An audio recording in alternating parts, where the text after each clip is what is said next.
All right, so for the folks who are looking to buy a home in Seattle, now would probably be the time to do so. Well, not now because it's starting to snow, but you're going to hear me be a little nasally, so I apologize early on. It's going to be snowing here soon. They're letting everybody out around noon because of the snow. So Noelle gets to come home at noon. The girls are getting out of school at noon. A lot of stuff's being rescheduled and canceled and all that stuff. So, um, yeah, it's going to get pretty bad. Between 8 to 17 inches, depending upon where you are. It's going to be pretty rough. But anyhow, that's not really what this video is about. What it's about, and I'm looking to see what my house value is as of right now. Um, so in Seattle, the home prices I saw in an article, the home prices are now at, they've dropped $116,000. 116,000.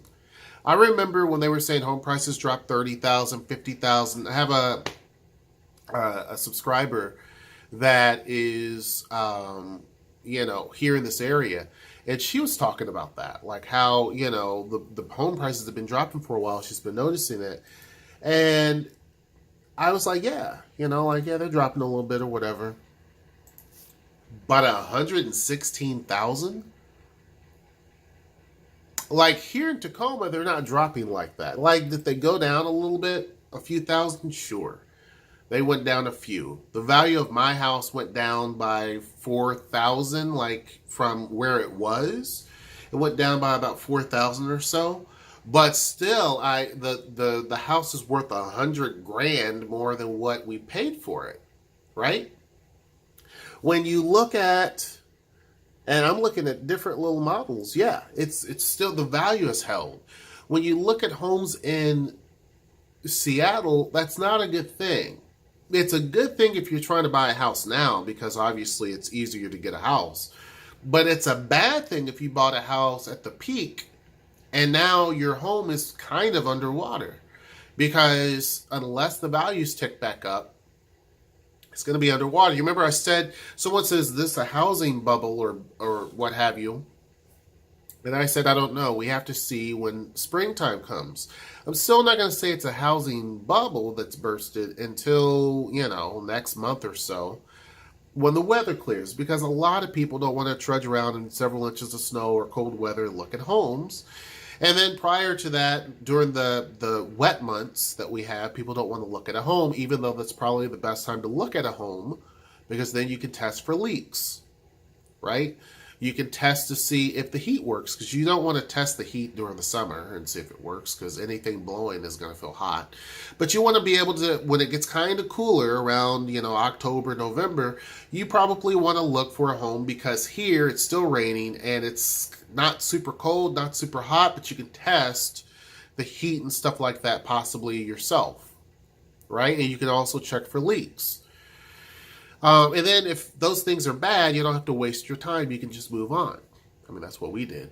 But when you look at Seattle itself, the values have just started to just fall. Not only that, but they're still building more and more and more condos and apartments in Seattle. And we're not talking little bitty mid-rises like they build here. We're talking big, giant 30 and 40-story tall buildings that they're building for apartments. And I don't get why, when you are not having a lot of people move into those places. A lot of people are not messing with Seattle like they were. Now, don't get me wrong. The population's still booming. You're still having people move in. I don't want you to think that nobody's moving there. There's a lot of people that move to Seattle every single day. But the numbers are not as fast as they were or as high as they were, because there's many, many, many other options. There's many options outside of Seattle where you're going to get a better quality of life. And I think that's finally sinking into some people, that you don't have to live directly in Seattle in order to have a better quality of life. Now, do we miss certain things about Seattle? Sure, absolutely. But at the end of the day, I'm able to have a much more comfortable lifestyle here than I ever would in Seattle, just in general. Seattle has really changed since the time we've lived here. It's added a lot more people just in the matter of a few years, just 4 or 5 years. It's added a tremendous amount of people. And when you're adding 100,000 people like that, you change the identity of the city pretty drastically.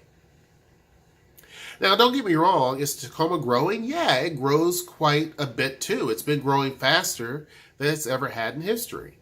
But at the same time, it's a completely different type of growth. We have a lot of space, more so than in Seattle. If you look at an aerial view of both cities, you'll see more green patches here in Tacoma than you do in Seattle. You don't find green patches unless they're parks. Here, you still have vacant lots that can be easily built on. Right? And while some areas, vacant lots don't look good, here it's starting to be like, there's not a building I have to see, versus driving down the road and this building. And so for some people that feels that they like that, at least in our circumstance here. In other cities, that shows decline. Here, what used to be a decline, and the fact that people didn't build in Tacoma, is now actually kind of like a little bit of a retreat. But those lots are soon starting to give way to a mid-level building, a multi-story, multi-purposed apartment building.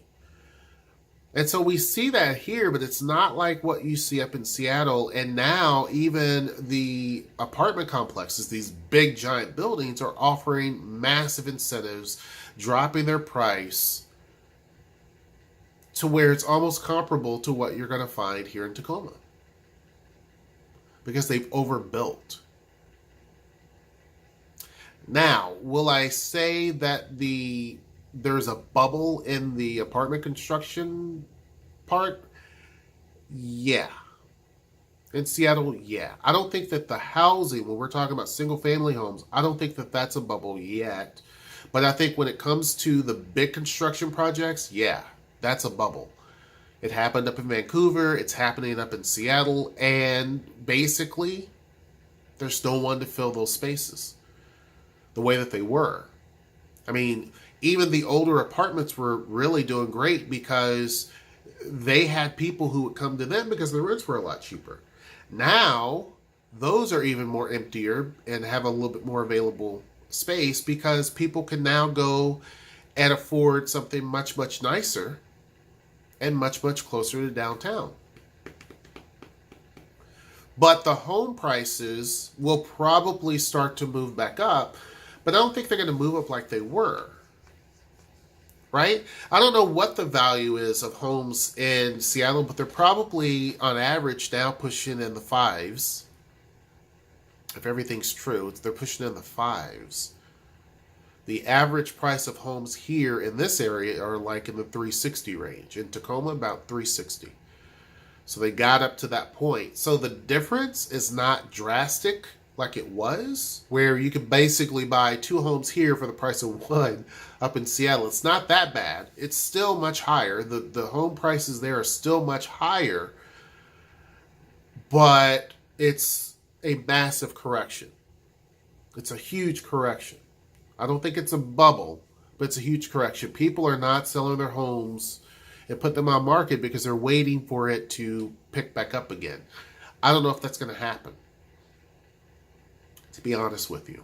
I don't know if that's going to happen because for one, Amazon did take some of the steam out of the market, because by them announcing another HQ2, or there's other alternatives, people who are desperately wanting to work for Amazon no longer has one base city that they could really focus on. Now, Amazon has projects all over the country, right? But by having the headquarters in one location, people really wanted to work for the headquarters. Say, look, I'm truly corporate. I'm not working at these little satellite offices. I work right there in Seattle. By announcing that they're going to be someplace else, it took some of the steam out.